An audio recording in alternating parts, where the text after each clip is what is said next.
right. Welcome back, everyone, from the beautiful habitat of penguins in Patagonia. Thank you, GPS, for an incredible presentation. That was really stunning. And we really felt transported to the habitat where penguins are and all the incredible work that you guys do. So thank you for such a wonderful presentation and for introducing us to Clarita. It's not as easy to put a, I think it's not as easy to put a camera in the face of a lion or some other species, but it's amazing that the penguins stay so calm around you guys. All right, so we're joined here with Poppy or Pablo Borboroglu, Laura Marina Reyes, and Maria Lujan Villabriga from Global Penguin Society.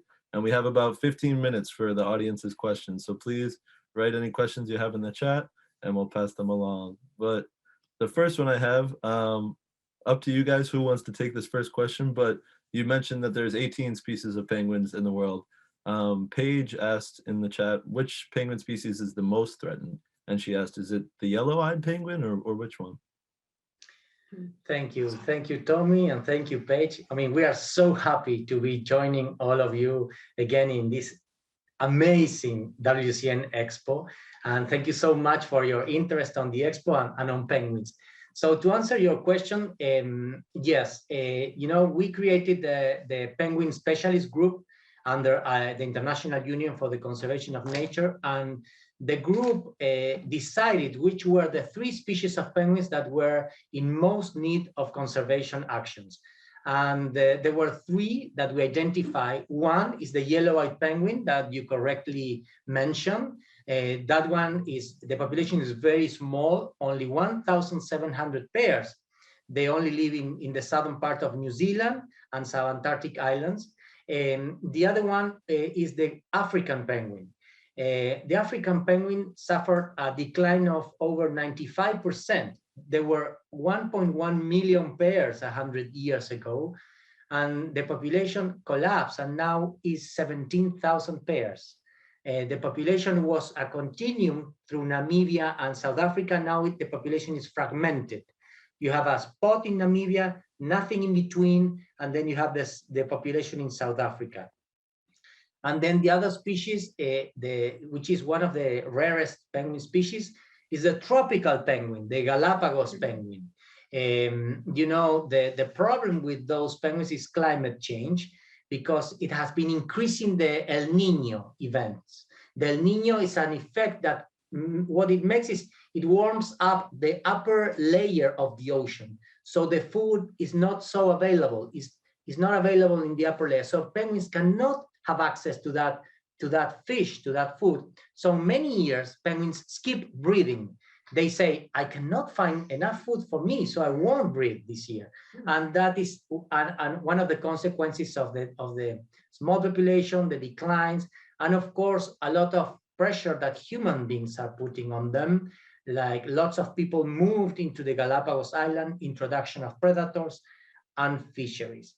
But the problems that penguins are facing, they are problems all caused by humans. The African penguin, 8 million eggs were collected in the 40s and 50s. Then there were dozens of oil spills that killed thousands of penguins. Then overfishing, and now climate change. So we're not letting them, we're not giving them the opportunity to recover, right?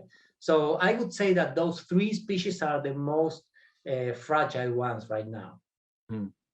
Thank you, Poppy.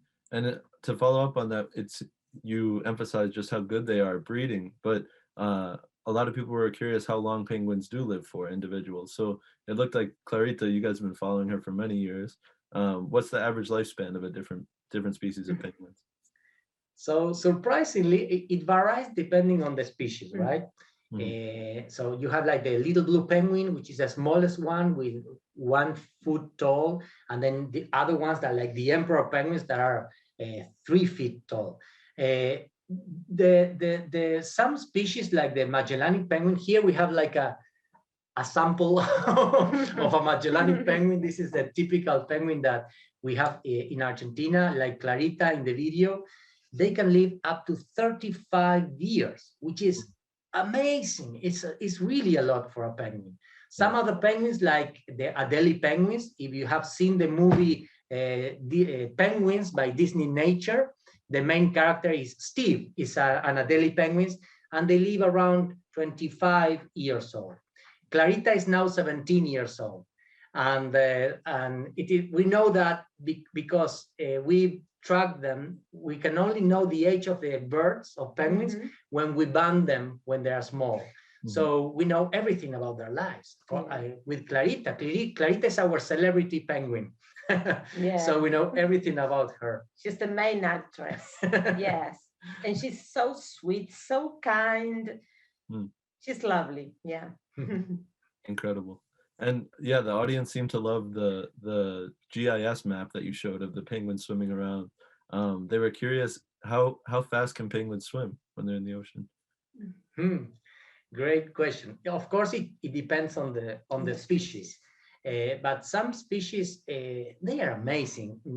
We love penguins, by the way. They are amazing because of the adaptations they have to the ocean and the environment. Some penguins, they can swim up to 180 kilometers per day. Wow. And during a year, one medium-sized penguin, they can swim about 10,000 miles per year. A Magellanic penguin of 30 years, during their lifetime, they swim the equivalent of going around the planet 12 times, but swimming because they don't fly. So that is really amazing, incredible for an animal of this size, right? Wow, absolutely incredible, yeah. So do you guys have any favorites of your own? Luhan, do you have a favorite penguin of all the species? My favorite penguin is Magellanic penguin because I know them and I study and I take kids to visit the penguin colonies of Magellanic penguins. I love it. Yeah. No bias because you're all from Argentina as well. It's the best one.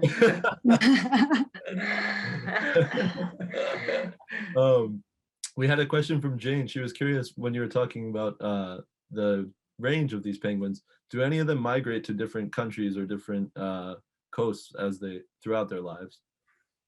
Yes, that's a great point, because when we have those species and we need to protect them, we have to make international agreements and talk to the governments of different countries.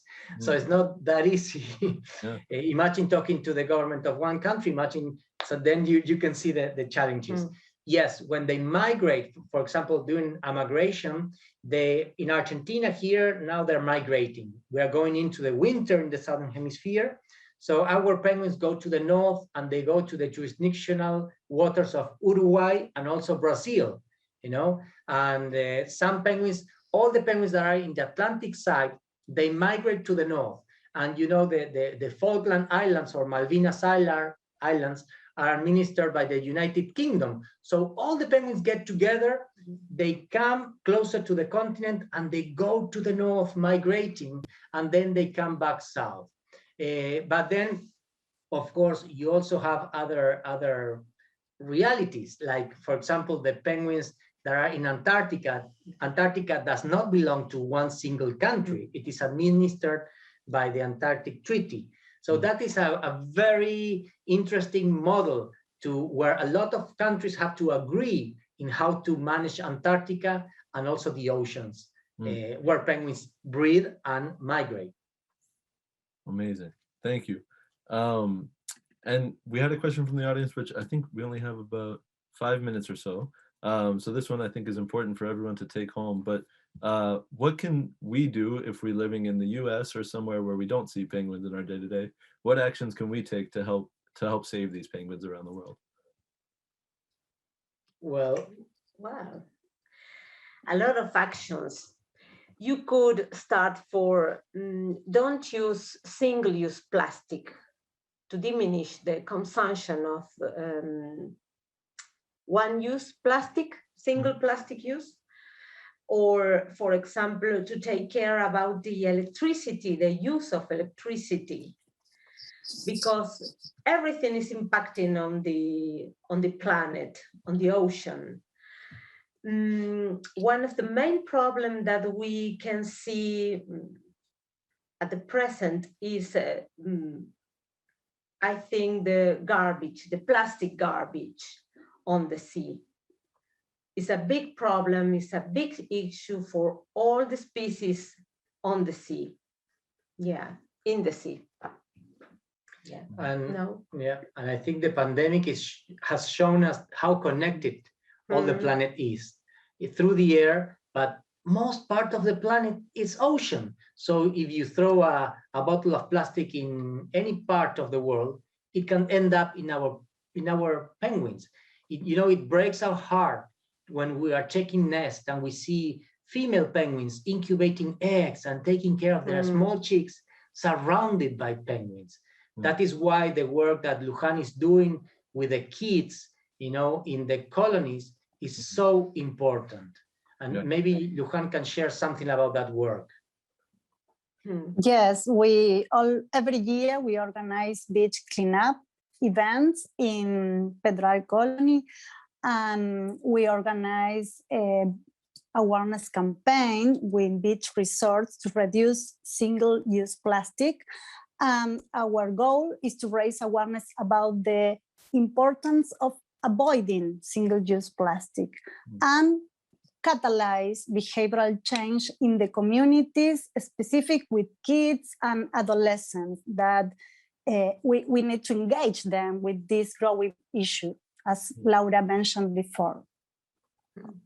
And Luján, to follow up on that, the audience was curious, in the past year, has the pandemic affected your work doing education? It seems that doing anything outside is a safe aspect as long as you're with distance during the pandemic, but how have your education programs changed this year? Yes, we always give face-to-face talks and activities at the schools. And the last year, we started to give virtual talks.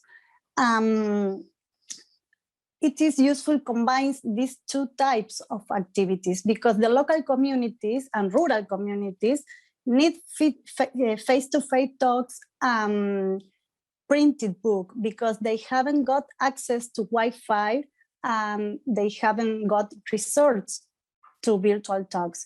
And on the other hand, the virtual talks are very useful to reach global audiences, as Poppy always give online classes from remote penguin colonies streamed live. Hundreds of children around the world can see the penguin colony. So the combination of these two types of activities, it's very useful, I think. Absolutely. Thank you. Yeah, and it was incredible to see you guys put together those workbooks in such a quick time during the pandemic. So because Tommy, one thing to mention is that we work locally from the single nest. We work with the communities, but also on national level and also on international level, because sometimes we deal with fisheries on international waters. So we work at different scales, and on each different scale, we have different strategies, adapted to the audiences. Yeah. You set me up perfectly, Poppy, for my last question, which is actually from a fellow biologist from Argentina named Jorgelina, who you guys know well, who works on Ethiopian wolves. But Jorgelina was curious, from a marine perspective, how can protected areas help to protect penguins? So you touched on this a bit in the presentation, but how have you guys seen protected areas can be designed to protect migrating species in the ocean, like penguins? We work mainly with the public, with the local communities, and with the governments to create protected areas and to plan it, to design it. It's very important to achieve the compromise and the engagement of the communities. So in general, we work with workshops, presential workshops or virtual workshops, and it's the most effective way to create and to assure the protection of any area. And one last line is that people perceive that marine protected area is a place where everything is forbidden. And that is not right. It is a place where the actions are ordered in time and in space. So humans can satisfy their needs, but you let wildlife satisfy their needs. And that is one of the part of our work that we're most proud of, because once you create a protected area, it will last after we die. So it will last for a long time, and that is will have a long-term impact on the conservation of the planet. Absolutely. And the protected area protects not only the penguins, but also all the species that live there. Yes. Absolutely. All right. Well, thank you guys so much for the presentation, for taking questions.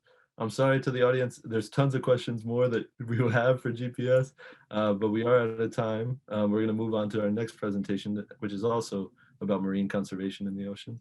But for now, I just want to say thank you to Papi, Laura, Lujan. Thank you. Thanks. And if you guys Thank want you, to Tommy. more, go find them in the Global Penguin Society booth, the exhibitor booth. But thank you guys so much. Thank you. Thank you very much. Bye-bye. Bye-bye.